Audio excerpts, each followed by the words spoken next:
Il y a eu un mini-drama assez drôle avec Louis Boyard que j'avais pas vu parce qu'il m'a bloqué. Louis Boyard, il y a plusieurs députés LFI qui m'ont bloqué. Et donc là, on est en navigation privée et je peux voir le tweet de Louis Boyard. Il a partagé devant la tour de TF1. Honte à LCI qui a permis au criminel de guerre Netanyahou de dérouler sa propagande très méchante. Honte au président Macron qui se tait et laisse faire. Honte à Meye Habib qui a aidé à préparer cette interview. Merci aux milliers de personnes présentes. Et je pense que c'était pendant la manifestation devant TF1 parce qu'il y avait Benjamin Netanyahou qui était interviewé. Et du coup, il montre fièrement cette image. Donc c'est Louis Boyard qui partage ça. Et derrière Louis Boyard, tu vois un mec, t'as l'impression qu'il a des intentions quand même. Il est là, mais il complote. Il a prévu de faire un truc, il est discret, un peu en mode Assassin's Creed. Je suis là, mais je suis pas là, tu vois. Et ça a suscité pas mal de réactions. On va regarder ça. Ça commence par Julien Audoul qui écrit la meilleure définition de l'islamo-gauchisme et qui partage cette image absolument merveilleuse. Ici, il y a Grégory Rouse qui partage cette image vaut 1000 mots. Ici, Bad Sociaux qui répond à Grégory Rouse du coup. On rappelle qu'il serait très méchant d'évoquer le fait que ces personnes sont d'horribles étrons racistes. Donc ceux qui partagent cette image sont extrêmement méchants. Et c'est vrai que à première vue, bon, c'est un peu du faciès. Le mec il a une tête, les gens disent ouais ça se voit, etc. Mais il n'y a pas de preuve en soi. Sauf qu'il y en a qui ont fait des recherches. C'est Roro qui écrit petit trombinoscope d'une manifestation pro-Hamas. Et du coup, là on peut voir qu'il y a Louis Boyard. Là, il y a Carlos Bilongo, c'est le mec de Retourner en Afrique. Là, il y a Taha Bouaf. Et du coup, là, il y a Elias Dimzalen. C'est un terroriste islamiste fiché S. D'accord. Et sur l'image de droite, on a le mec qui était derrière Louis Boyard, à côté du coup de ce terroriste islamiste fiché S. Et à côté, il y a le député Thomas Portes qui, sachez-le, m'a également bloqué. Il y a plein de députés LFI qui m'ont bloqué. Ça me fait marrer. Et du coup, bizarrement, alors que c'était une blague à la base, bah il s'avère qu'il y avait vraiment un truc en fait.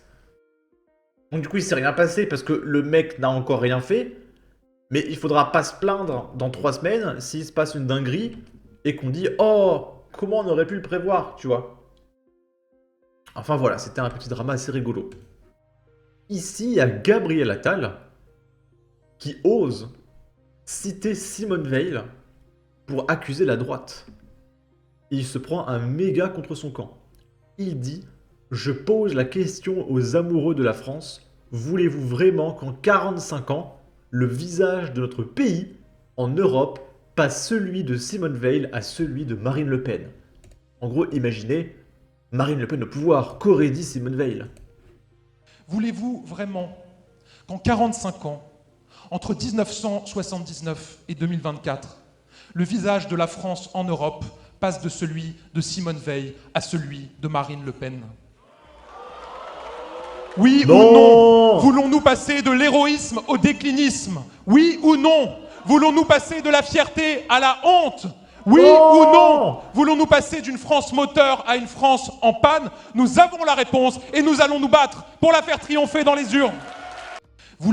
Ouais, votez Macron.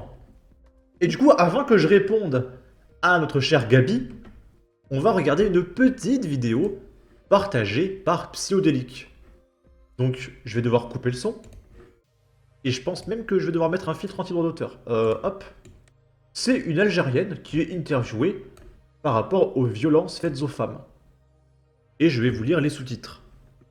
Une vraie femme algérienne, si son mari ne la frappe pas de temps en temps,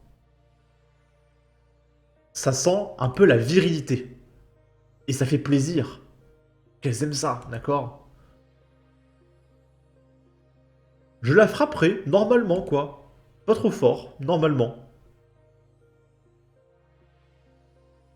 Voilà.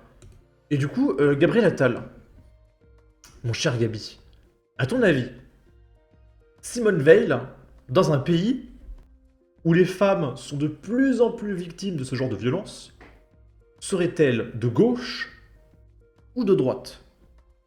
Dans un pays où il y a de plus en plus de gens qui militent sans déconner premier degré pour que des jeunes de 8 ans se fassent ligaturer les trompes, pour changer de genre, est-ce que Simone Veil aurait été d'accord avec ça?